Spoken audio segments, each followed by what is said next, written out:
Welcome to Unit 7, Differentiating Transcendental Functions, including, hopefully you've explored this already in the previous little section, logarithms, exponential functions, including growth and decay, as well as trig functions, sine, cosine, and tangent, and the secondary ones as well. So, let's get started. We're looking at page 1 to 3 in your note package, and we're going to go through just part 1 of 7.1. Let's review what a logarithm looks like. So we're dealing with the function y is equal to log base b of x, remembering that x can't be negative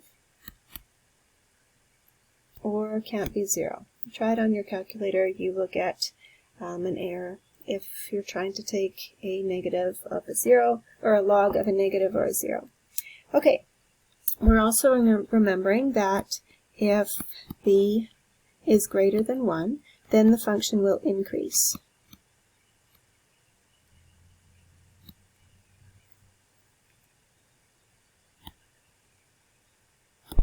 And the graph will go from infinitely close to the y-axis and curve around, always going through 1. If the base is between 0 and 1, then the function is decreasing, meaning that it's starting up here, going through that same spot. Okay, and you can label that so you can remember which is which. Now we know that we can move from logarithmic form to exponential form. So if we've got the function y is equal to log base b of x, we know that in order to turn it into exponential form, we write base b to the power of y is going to be equal to x. So let's go and complete these questions here. What does this equal? Okay, well it might be easier to see if we write in an exponential form 5 base to what power is equal to 25. Okay, so we can see that this log is equal to 2. Okay, 5 to what power, base to what power gives us 25. Here we're looking at base to what power gives us 4 to the power of 15. Well, our power must be a 15. Log base 4 of 4 to the power of 15 is 15. Here, exponential form, base 7 to what power is equal to 0? Undefined. If we look at the graph here, x equaling 0 doesn't happen. It's undefined at that spot. There's no power of 7 that would equal 0. Lastly, log base 2 of 1/16. Okay, we write base 2 to what power equals 1 over 16. 2 to what power would give that? Well, it must be a negative power to reciprocate it. And then we see that 2 to the power of 4 would be 16. So this has got to be negative 4. 2 to the power of negative 4 is 1/16. Okay, moving down. Before we begin finding the derivative of logs, let's also review the properties of logs to help us solve logarithms. Okay, you might remember these rules, or hopefully they'll come back to you. Okay, when we're looking at this, we're moving right to left, and we've got the log of x plus the log of y. That's the product rule, and that can be rewritten as log x times y. Subtract log z, subtract log w. Okay, next here, when we see logs of same bases subtracting, that is the quotient law, or the quotient rule, and we know we can rewrite that then as log xy divided by log z. Subtract log w, and then we see the subtract here again. That's the quotient rule repeated, and so we can write, I don't have room below, but x, y divided by z times w. It would be a simplified version of number 1. Okay, looking at 2, we're talking about the exponent rule. Here, we know that we can rewrite 3 times the log of a as log a to the power of 3. Similarly, 2 times log of b can be rewritten as log b to the power of 2. And then we see here these logs with similar bases are being added. That's the product rule. So log a cubed multiplied by b is a simplified version of that logarithmic expression. We also review the change of base formula, which is given to you there. We know that base 10 it works easily on our calculator, and so it's sometimes nice to change to base 10. So we've got log base 5 of 9. If we use the change of base formula, that says log base 10 of 9 divided by log base 10 of 5. And we get this, we're asked to prove 5 decimal places. Type that into your calculator and you should get 36521. Similarly here for question 2, change of base formula, log base 10 of 100, which should be 2, divided by log base 10 of 8. And if you divide that on your calculator, you should get this. Do try that on your calculator. See if you're typing it in correctly to get these 5 decimal places. In Google Classroom, I provided a couple links to understanding the number e. This is an irrational number. It's named after Leonhard Euler, and it's similar to pi. Okay, it's a number with, it seems like unending decimals. It is unending, otherwise it wouldn't be irrational. We are going to use the letter e, or the number e, when finding the derivative of logarithms. Okay, now let's get into it. How do we find the derivative of the transcendental function logarithm? Okay, here is the function we're looking at. Notice in your notes that Mrs. Cantillon and Mr. Thomas have an x there. We're going to put a u there, okay? So scribble that out and write a u. Okay, so we're given that function. When we have that function, here is what the derivative is. Now, if you want to see the proof of this, you can look on page 297. The derivative then is 1 over u. So we take whatever value here that we're taking a log of in the original function, and that becomes the denominator in this coefficient, multiplied by the log base, same base as the original function, log base of e. This is the letter e we were just talking about above here.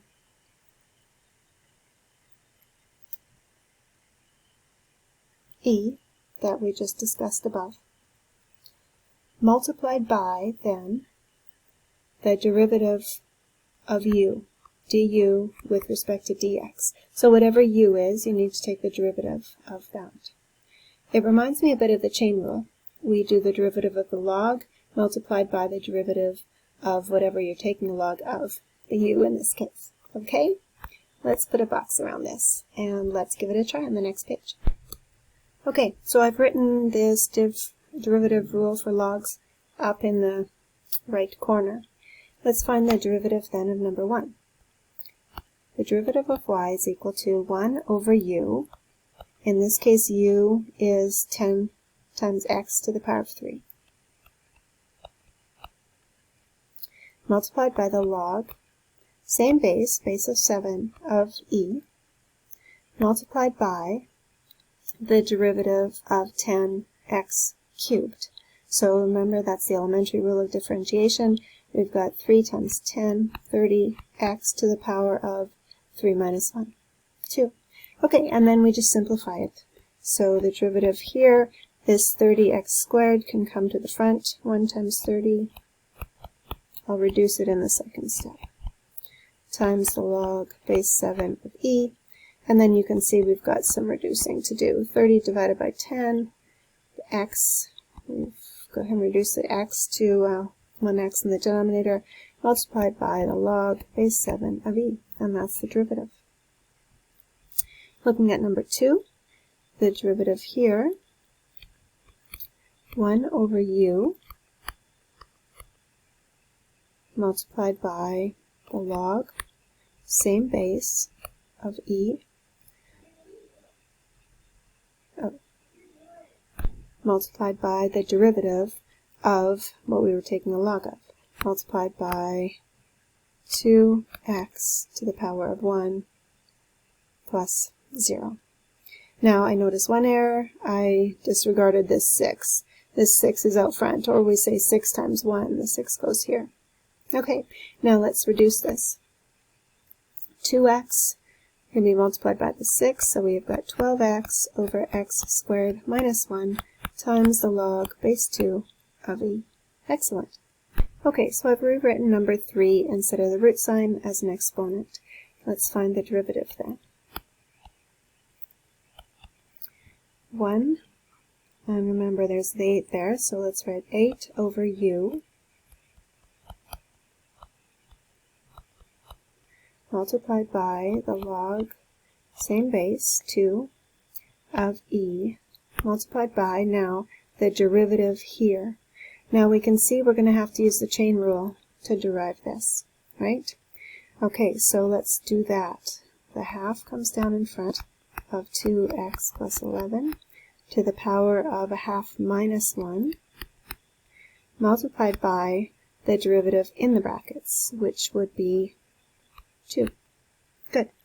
Okay, so we can gather like terms here and reduce.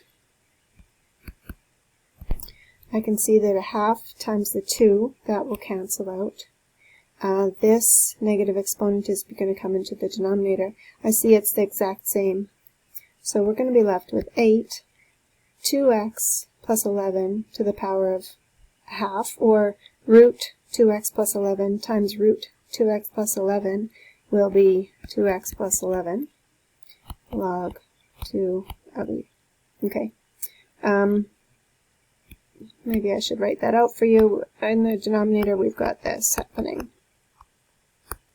Times root 2x plus 11.